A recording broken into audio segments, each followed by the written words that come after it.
Hello, it's Andrew Eborn here again with another edition of Adoption Special. I'm here with the fantastic Andy Clockwise. How are you feeling, Andy? Hello. Yes, still good. Loving the lockdown. I really am loving this lockdown as well, to be honest with you. I think I've got used to it. It's good. I'll tell you what, it brings out the best in people. I find there's a way that you're reuniting, people are connecting. You say that you have a family Zoom meeting every Sunday? We do. With my father's side of the family. We do a quiz night. And one of us siblings take it in turn to run a quiz. So last night was Trivial Pursuits, which my dad won, actually. Oh, did he? Okay, that's good. He won. Big cheese won the big cheese. That's always good. There you go. So what else have we done? We've done Catchphrase. We've done Who Wants to Be a Millionaire. My chums were involved in creating that and running the company. So I have a company called Boxer Tricks, as you might know, with the creators of Who Wants to Be a Millionaire. It's a guy called David Briggs, yeah. Right, now, David Briggs. I used to work with a chap called David Briggs. But it was in engineering, and I don't think it was anything to do with... No, not unless... But he loves his Formula One. No, David used to be at Capital Radio and with a chap called Chris Tarrant.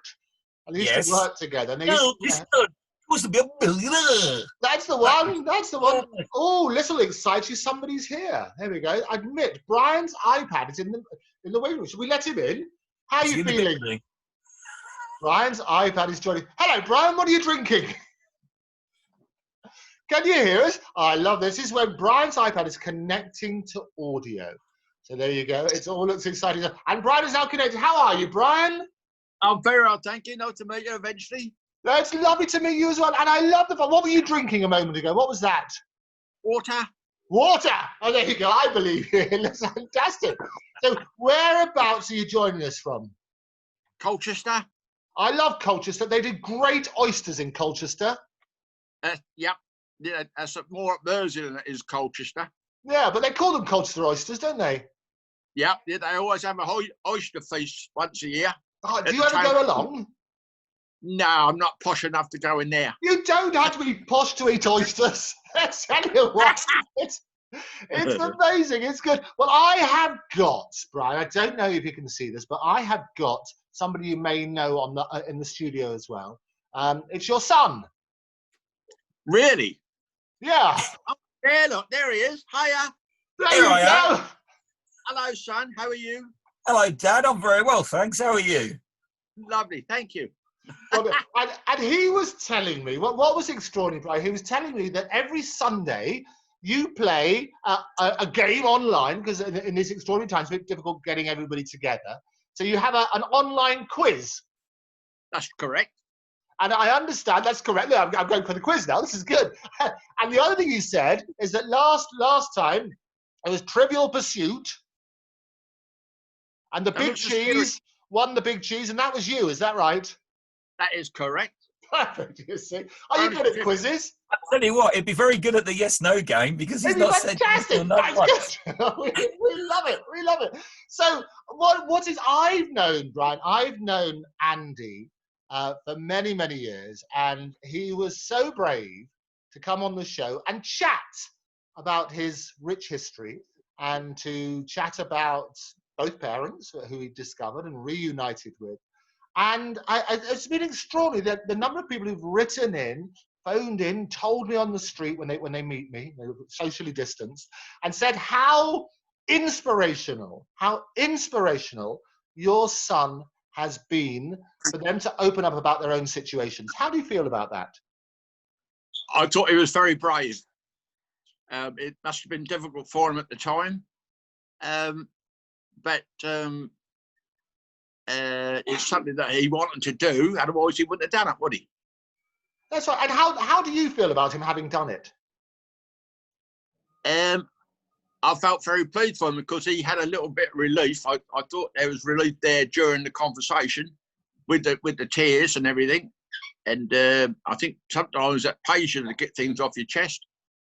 But he was quite a period of time sitting outside my house at Christmas watching me put the lights up before he actually flapped the carriage up to come to the door, which was about 4 years, I think. And so it just shows you what turmoil these people go through to finally pluck the courage up to do the right thing. Well, that's not the right thing at the time because you don't know how things are going to work out.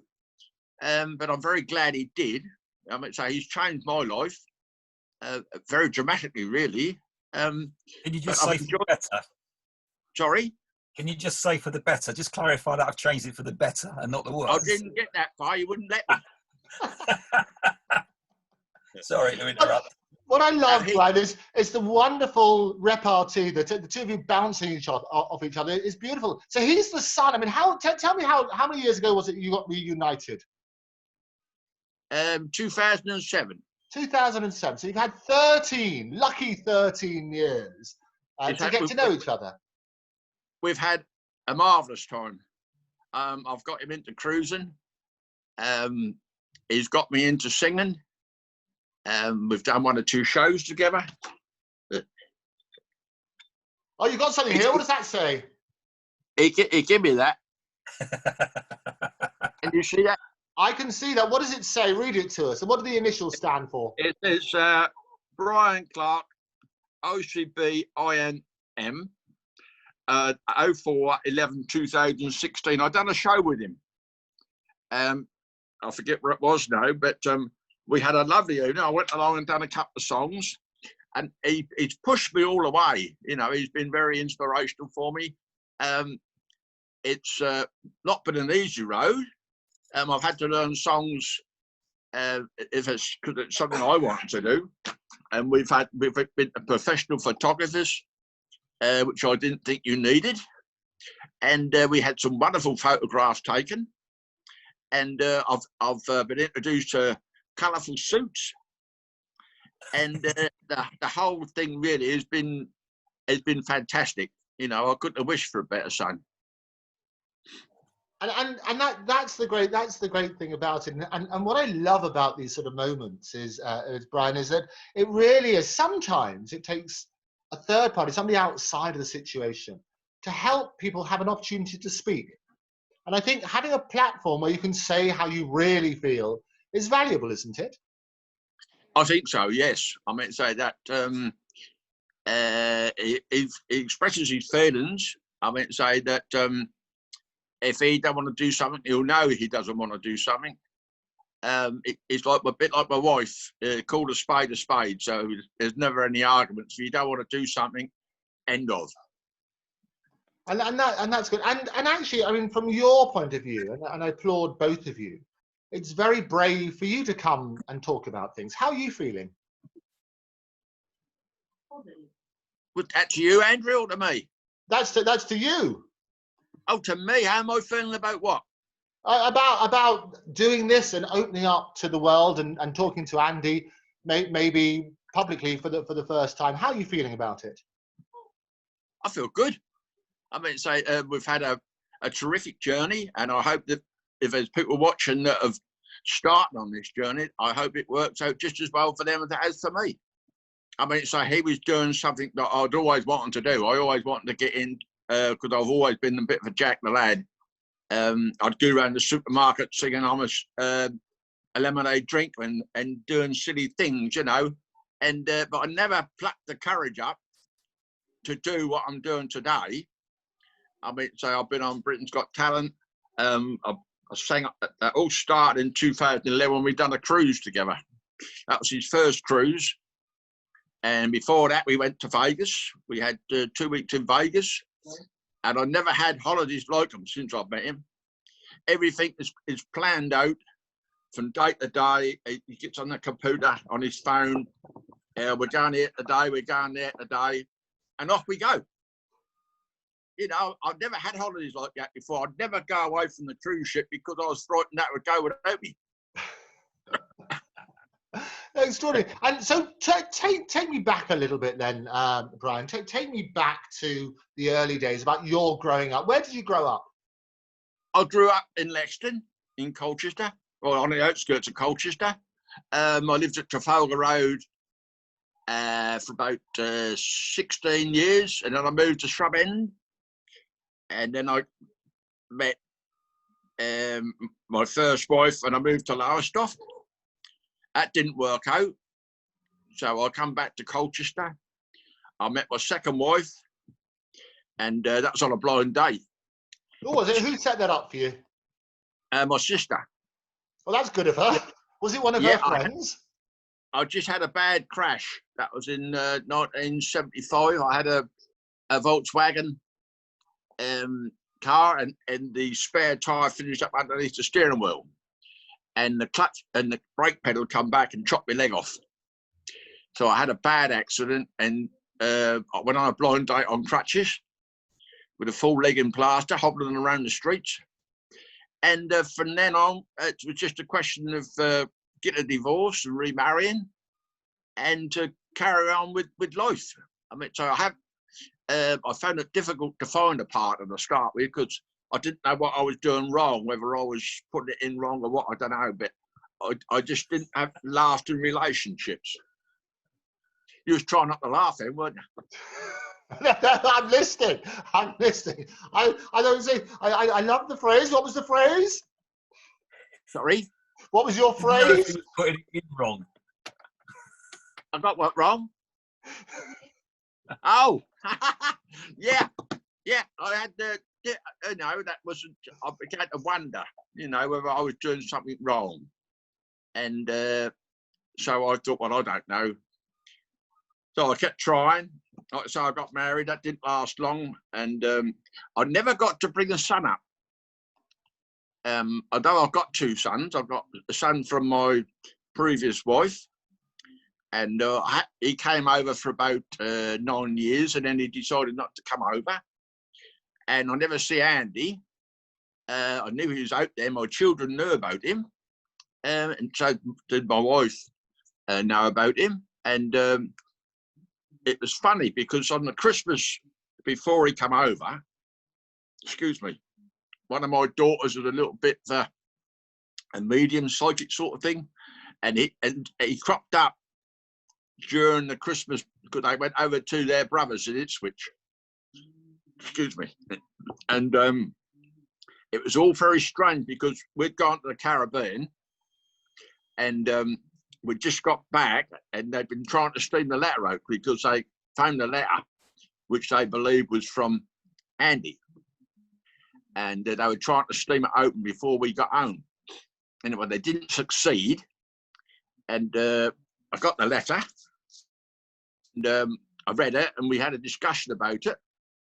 And then the boy said, well, what are you going to do? I said, well, I don't know. I said, well, how do you, because she's already taken on one son, and to take on another one, it was, I thought it was a bit much to ask, but I was prepared to go and see Andy on my own. And she said, no. She said, we'd do it together. So I got in touch, rang him up, and I think we met within 7 days, I think. And then we had a gap, because he'd come into, I think there was about 100 of us at the time, of 8. And then, but they've all got children, obviously, cousins and second cousins, and we've got 10 grandchildren, so there's 10 cousins there. It was too much for him. And then I thought, well, I'll introduce you to the family. So in 2007 Christmas, I offered to pay Andy to come over and do a Christmas show for the family, the Magic, and to meet his... Well, did he give you a special rate? Is it family discount? No, what I'd done is... Right. Well, what I'd done was I'd collected money off all the family, because to get the hall and to pay for Andy, I thought, well, he's a professional person. He wants paying, whether that's my son or not. That's the way I look at it. And that's what happened. I insisted, Andrew. I insisted. What can I do? I insisted. I love it, Brian. I love it. Don't let him interrupt you. I love it. So he demanded double his normal fee, and what happened then? No, we had like I say, there was my brothers and sisters chipped in, and I had some nieces and nephews chipped in, because they were at an age where they could pay. Anyway, pocket money. Yeah, we got together, and he come over. I think that was December 07, Andy, wasn't it? I think you're right. I think that was December 07. Yeah, it's the first Christmas. I'm sure it's the first Christmas that I've been in touch with you. So within 10 months, it met maybe 2/3 of the family. Sadly, grandparents had passed away. But I think everybody was. We had a meal from his 70th, and he got to meet everybody, cousins and second cousins and people like that. I've been very proud to introduce him to my family. You know, it's not been a problem. But I think I've got more out of the relationship than what Andy has, you know, because he's already a professional person and I'm still working on mine. Well, what's really interesting? We're always learning. Well, what's really fascinating for me hearing this, I mean, firstly, that the bond between father and son is wonderful, wonderful to see. But how did you explain Andy to the rest of the family? What did you say? But they all know about me because they knew that at the time, because we had I had problems, and what happened was they all knew that I'd got Jackie pregnant, and so what happened was they knew because Jackie used to come to the house for tea and whatever, and they got to meet her. Pauline and Frances and Melanie, which are my younger sisters. And so they knew from that stage that he was about, but they didn't know that he'd got in contact with me. Did that answer your question? Sure. So, just to fill in, I mean, you say, so you discussed it with them. You raised it and said, look, I know that I have a son out there. Yeah. Yeah. I told my second wife when we got together, I said, I've got a son from my marriage, which I'm now going through divorce. And I also got a second son. I said, I don't know where he is. I said, I don't know whether he'll ever turn up. I said, but you need to know in case somebody turns up and I'm not there. Because you don't know when. Yes. Sorry, Brian. Did you try to find him in all those years?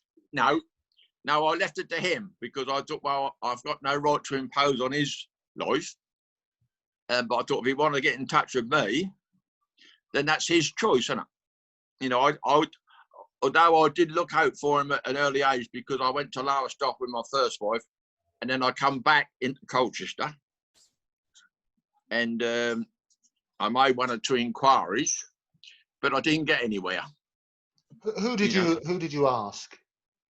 I made 1 or 2 inquiries amongst my friends, and I didn't get any response at all. So I just left it, and then I moved on. I got married and divorced, and I got married again, and everything had been going well since then. You know, we got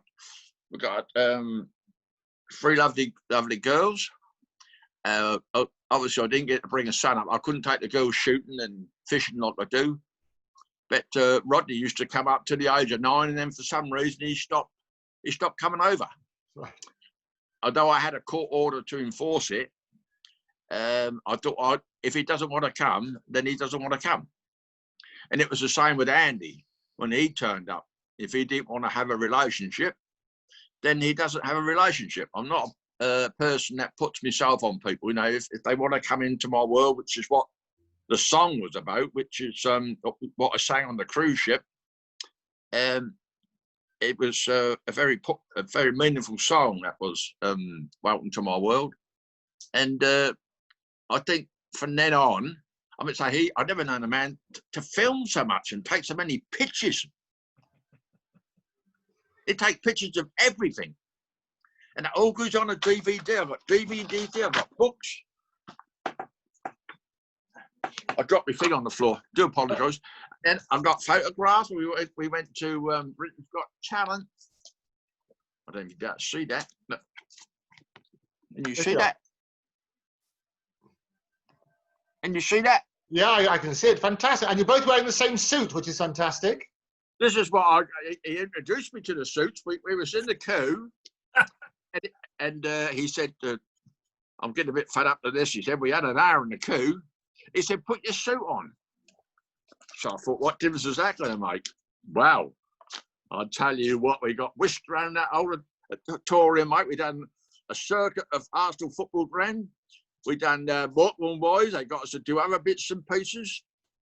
And none of it was on the tally.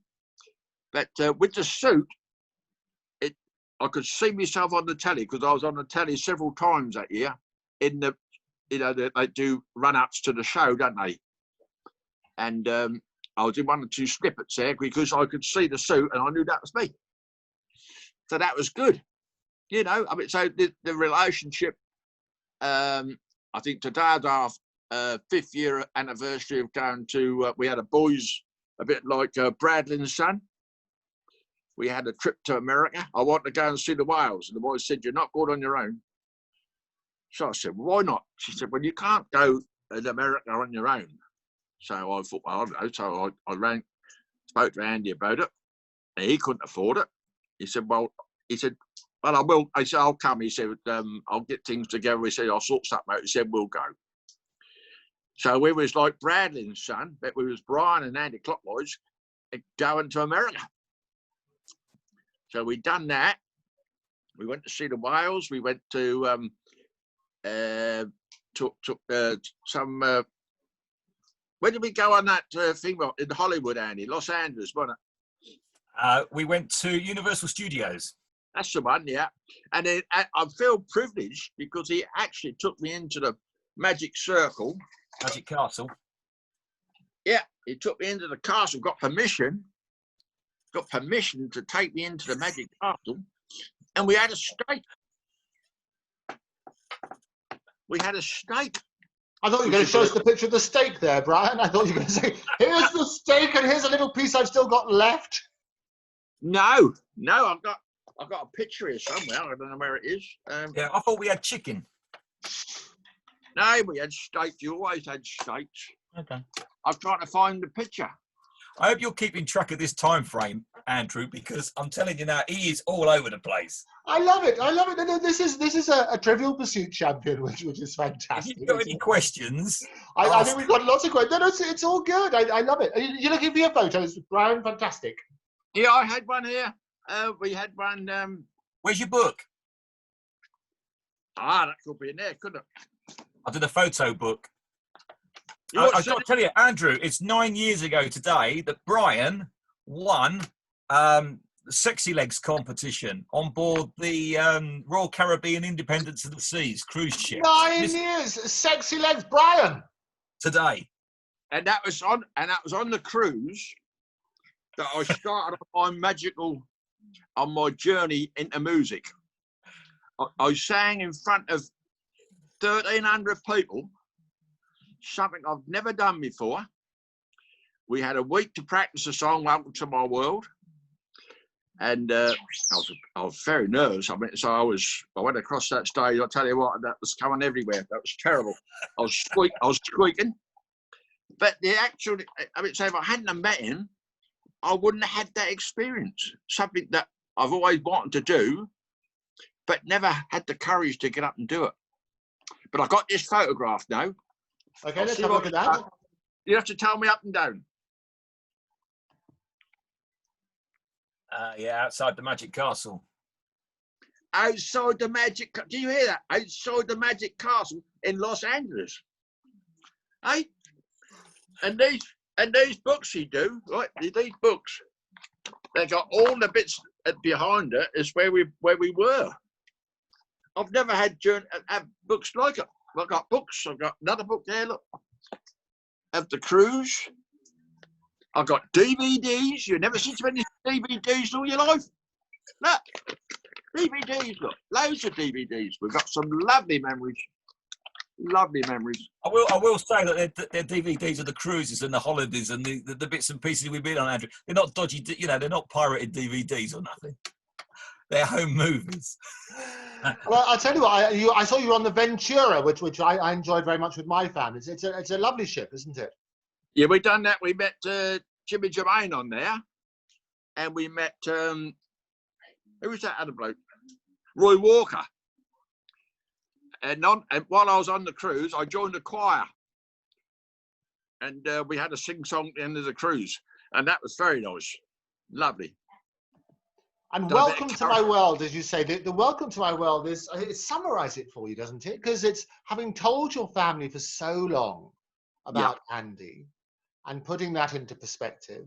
It must have felt tremendous, didn't it?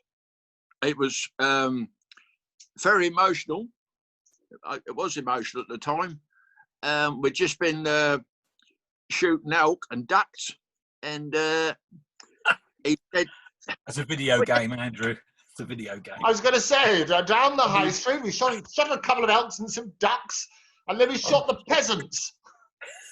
I was going to tell him that was a video in a minute. Okay. And he beat me at that. Yeah. He didn't steal your punchline, did he, Brian? He did. He crept in there.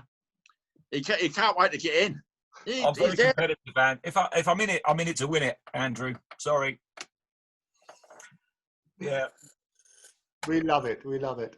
What we're going to do, we're going to take a little break. And when we come back, we're going to have a little bit more of a conversation. Is that all right for you, Brian? That's fine. How long a break? We'll have a little bit of, just a couple of minutes, straight after these important messages. We'll see you after the break.